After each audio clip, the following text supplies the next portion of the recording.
مولا کائنات علی بن ابی طالب ارشاد فرماتے ہیں کہ جو کچھ کائنات میں ہے وہ سمٹ کر آ گیا ہے قرآن مجید میں،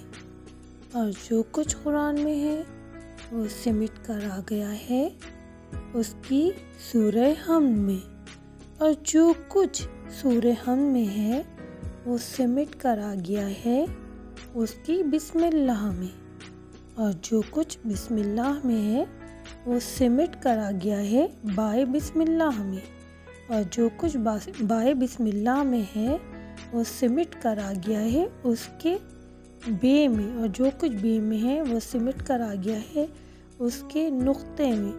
اور اس کے نیچے جو نقطہ ہے وہ میں ہوں۔ جو کچھ پوچھنا ہے مجھ سے پوچھ لو اس سے پہلے کہ میں تمہارے درمیان میں موجود نہ رہوں۔ اگر میرے لیے مسند بچھا دی جائے تو اہل توریت کو توریت سے، اہل زبور کو زبور سے،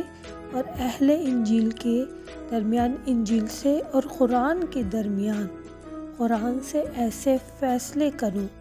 کہ کتابیں خود ہی کہہ اٹھیں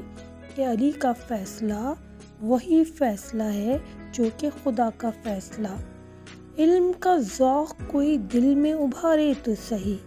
علم کا ذوق کوئی دل میں ابھارے تو صحیح، اس کے جلوے کوئی آنکھوں میں سنوارے تو صحیح، علم کے در پر کوئی آئے ہمارے تو صحیح، یہ وہ در ہے جہاں حق کا پتہ چلتا ہے، انتہا یہ ہے کہ بندے کو خدا ملتا ہے۔ مولا کائنات علی بن ابی طالب کا وہ در کہ جہاں سے ہمیں کائنات کا، تمام دنیا اور آخرت کا علم ملتا ہے۔ دوستوں، ہمارے چینل علم کے شہر کو سبسکرائب کرنا نہ بھولیں۔